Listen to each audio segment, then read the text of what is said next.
The market close. We'll see how those telecoms react on the market tomorrow. Now let's turn our attention to Greece. There's a last-minute scramble seemingly from all parties involved to avoid a Greek default tonight.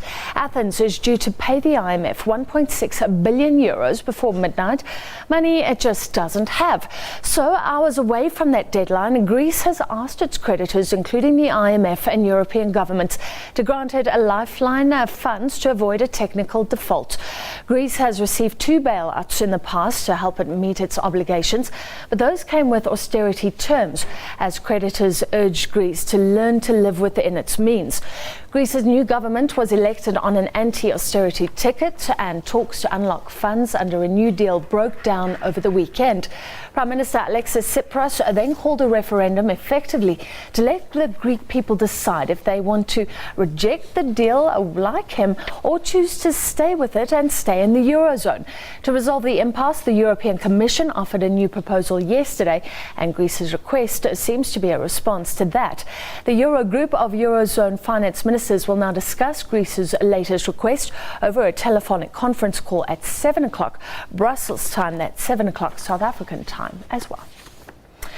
Well, let's discuss. We're now joined by Elizabeth Sideropoulos from the South African Institute of International Relations. Great to have you with us, Elizabeth.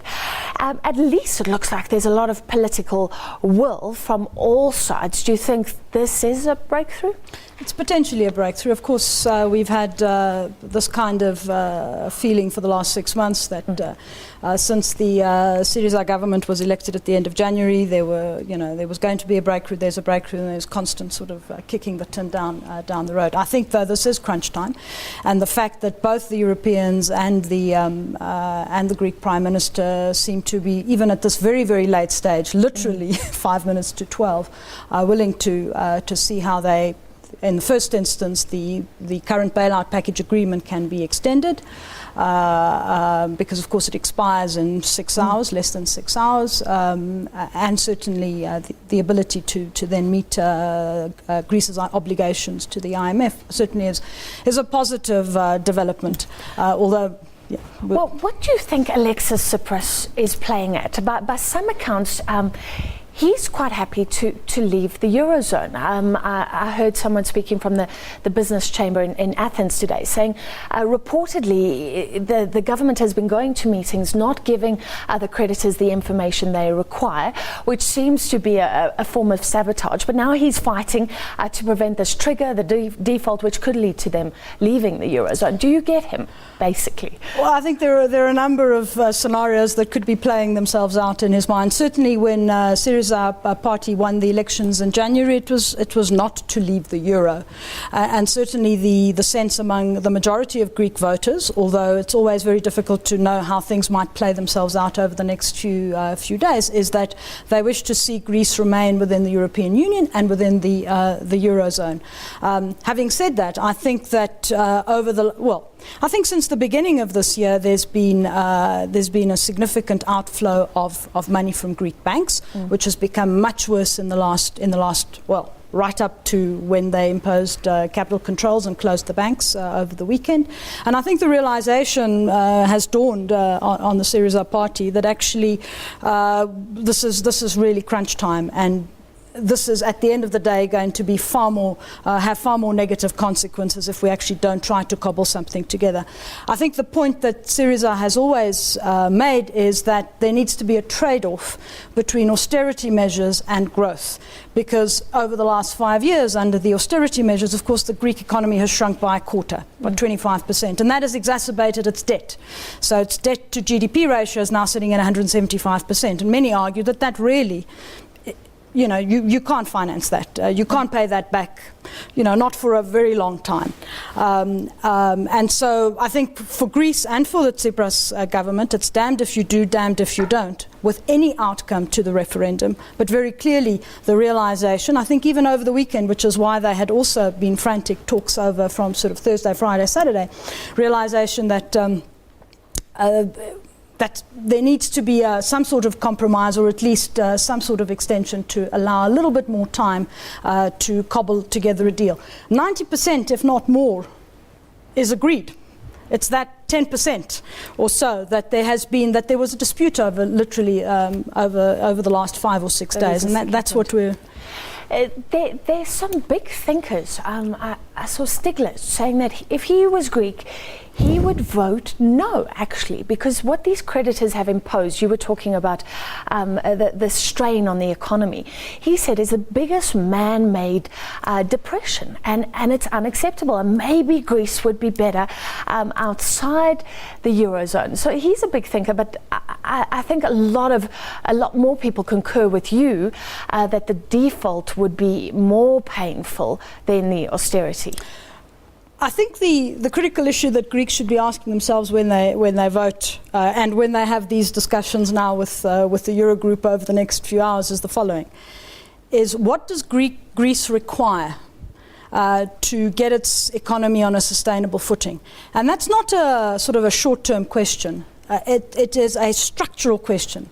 The fact is that whether Greece is inside the euro or outside the euro, it requires some significant structural changes to its economy. It needs to reform its public sector.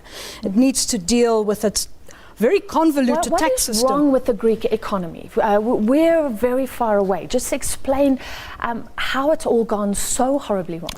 Well, of course, it's gone much more horribly wrong over the last 5 years, partly because of the austerity measures.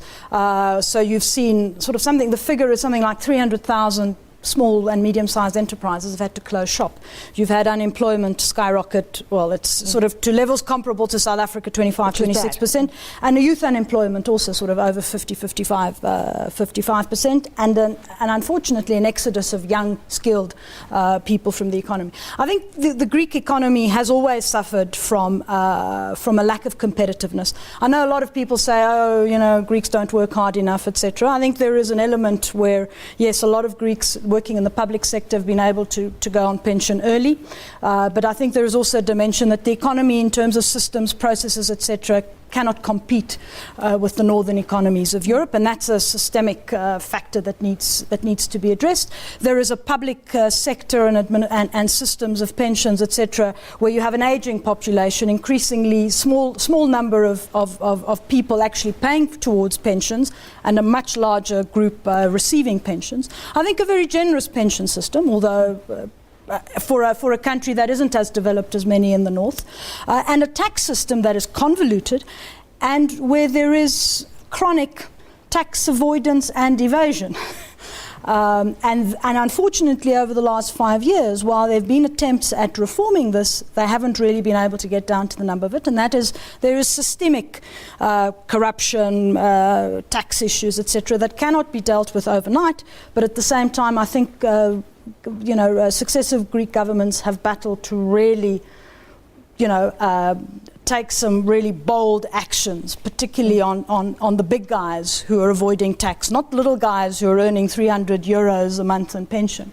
And that's been one of the concerns of the Syriza the party to fix this? It sounds like Tsipras, has he understood the economics, or has this government gone in thinking it can sort of sway these other governments and realize that it's in over its head? Well, of course, there is an ideology. They come in with a particular ideological perspective, and the medicine that the IMF and the European Central Bank and the European Commission have imposed can probably be defined as neoliberal. That is not the perspective of sort of a radical leftist party. They have, and I think the answer is somewhere in between.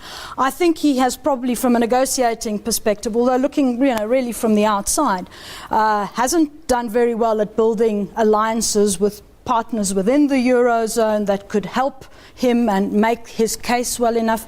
I think over the last 5 months the government has come across as arrogant and sometimes a little... that relationship actually counts in politics. Absolutely. I can throw in one final question. So say a default is avoided tonight.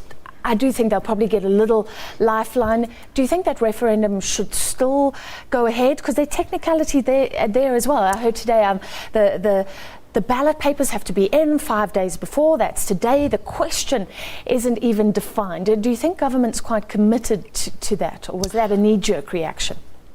I think, the issue of a referendum has been discussed over the last 4 or 5 years, and I think there were 2 instances where it came before, it came into public discussion and was discounted.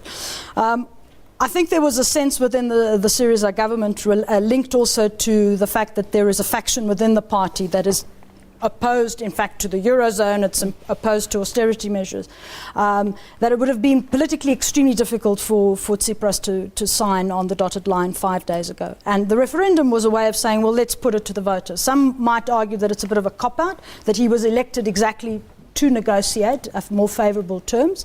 And I think they would, well, technically, you can argue that if the bailout program expires at the end of this today, the referendum is asking a question which is no longer on the table.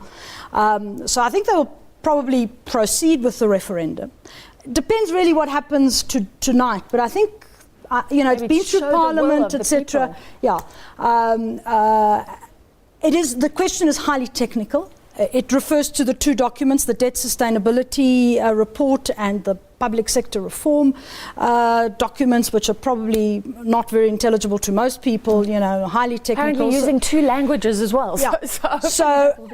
And that, in fact, constitutionally is also problematic because the Constitution provides for a referendum where the question is simple and clear. And I suppose this is neither. But I think the referendum will probably go ahead. And depending on what happens today, it might sway also the way in which the government campaigns. Be simplified. Yeah. I wish we could chat further. Thank you for your insight, Elizabeth Sideropoulos from the Institute of International Relations. Well, it's just hours to go until Greece technically defaults. So despite that looming default, and even before this last-minute scramble, there was a distinct lack of panic on the markets globally and locally. Investors could be betting that the 2 sides will come together, or they could be taking comfort in the fact that the low exposure of private banks to Greek debt